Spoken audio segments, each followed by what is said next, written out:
Hello, Malcolm here, and welcome to Sunday Sample for Corporate Worship Matters. And today we're taking a sixth look at the topic of posture in corporate worship, inspired by a chapter in this book, Participating in Worship by Craig Douglas Erickson. We've looked at lots of different issues to do with posture. Today we're looking at the issue of bowing.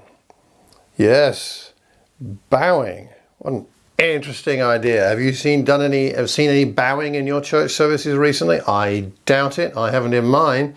Should we be considering it? It is biblical. In Psalm 94 verses 6 and 7, 95 rather, verses 6 and 7, come, let us bow in worship. Us, plural, us, corporate, let us bow in worship. Let us kneel before the Lord our Maker. So there we have an example in the Bible, and we like to say we're a people of the book, and if it happens there, should it not be happening in our own lives, in our own times of corporate worship? Well, I wonder. It may seem a bit strange to us, but it is there.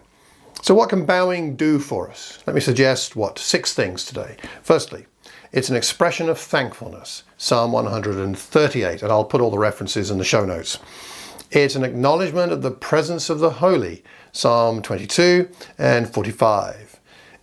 Bowing is an attitude for worship and adoration, Genesis 24, Exodus 12 and 34, 1 Chronicles 29, 2 Chronicles 29 and Nehemiah chapter 8.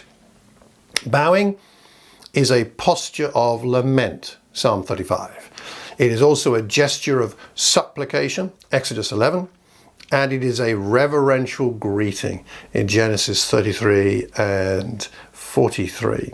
Ultimately, the ultimate bowing, which is perhaps the most profound, most significant in all of human history, is that as Jesus is on the cross, he comes to the point where he bows his head at the last in John chapter 9 and verse 30. To quote Erickson from his book, he says this about bowing: the bow is a reverential gesture that acknowledges the presence of God as mediated through objects and people. It's a reverential gesture. So is there a place for the bow in our corporate worship, where maybe it's just a bowing of the head?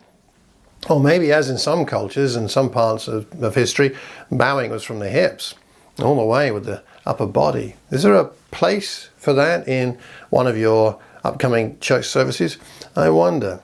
How about bowing before God in prayer? How about bowing before the word as it's read?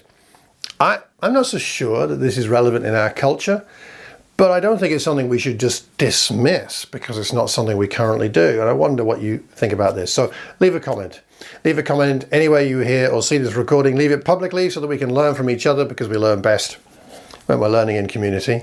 If you know anybody who might benefit, please pass the link on. Hit the like button, subscribe button, leave a review if you could, and I pray that the next time you gather with all of your friends to worship our great God, you will do so, Psalm 100 verse 2, with gladness and rejoicing in song, whether you're bowing or not. Until the next time, take care and God bless.